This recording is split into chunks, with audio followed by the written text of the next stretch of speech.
One of the most dramatic changes in everyday life in the 20th century has been the spread of education.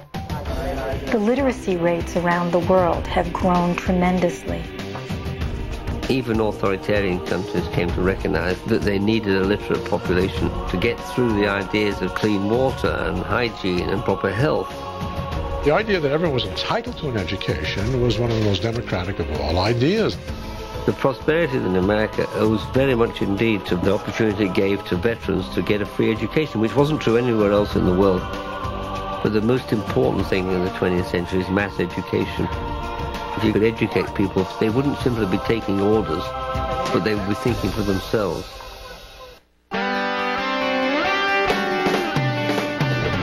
Number 3. World War II was the biggest tragedy of the century. 50 million people died, and the transformation was still living through. It began in 1939 when Hitler's armies invaded Poland. But before World War II was over, 61 countries with 3/4 of the world's population would be involved. What was distinctive about World War II was that it was a genuine global war. Nowhere was sheltered. And secondly, it was the moral significance, a genuine fight against evil, against the murder of 6 million Jews, against a threat to civilization.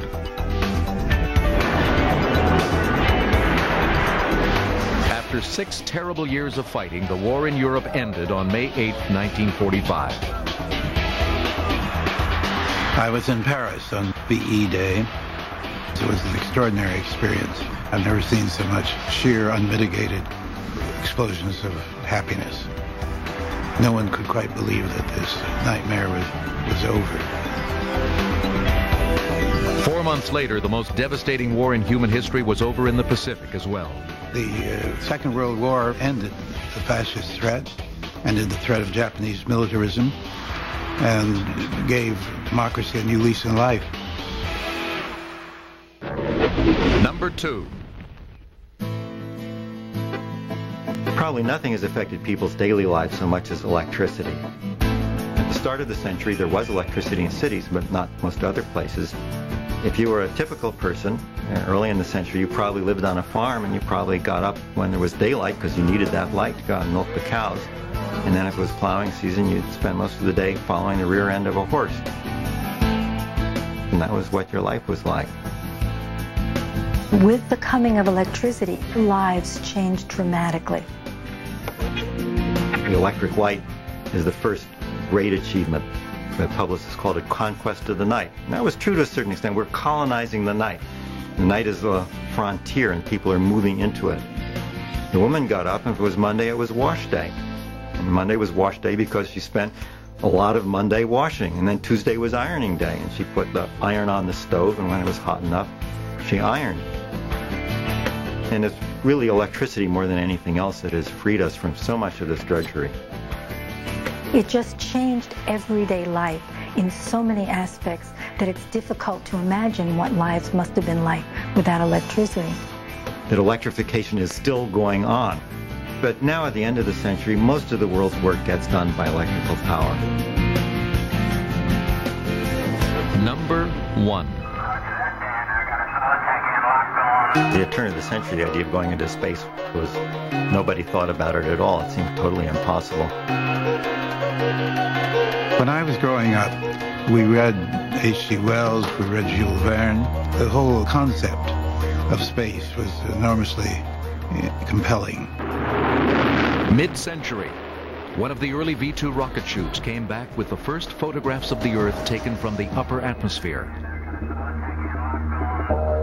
You lived on the Earth and you knew it was a planet in space, but for somebody to actually bring back a photograph and show just that curve of the horizon was somehow, wow, you know, it really is round. It really is a globe.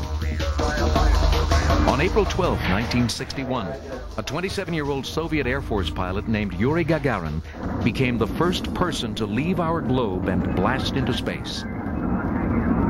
There's no doubt here that the big milestones were the first launching of a human being into orbit, which is Yuri Gagarin, and then, of course, the landing on the moon. I believe that this nation should commit itself to achieving the goal before this decade is out of landing a man on the moon and returning him safely to the Earth. No single space project in this period will be more impressive to mankind or more important for the long-range exploration of space. When Kennedy promised we would get to the moon before the end of the decade, well, I was impressed by the fact that his science advisor believed that this was possible. A distinguished scientist thought it was possible. I went along with it. But still, it seemed to me inconceivable. On July 20th, 1969, the inconceivable happened. The moon was up there in space. It was the silvery disk. It was a goddess. And for a human being to land on it had just a psychological significance, a mythological significance that said, we've done something, we've made it, we've left the world of myth, we're stepping on this thing. This is something for the rest of the lifetime of the human race. It's one small step for man, one giant leap for mankind.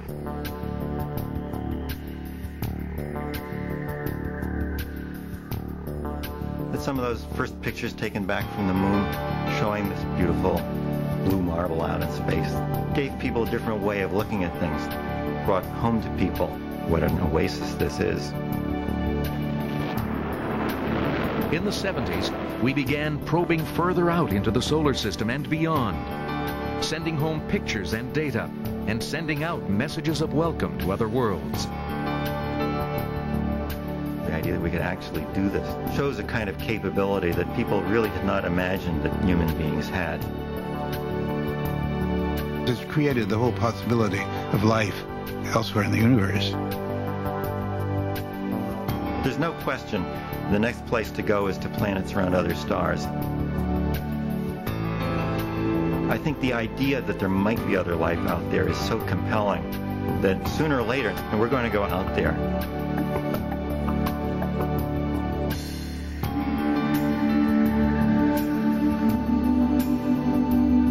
Years from now, people looking back on the 20th century will remember it most of all as a century where man burst the terrestrial bonds and began the exploration of space.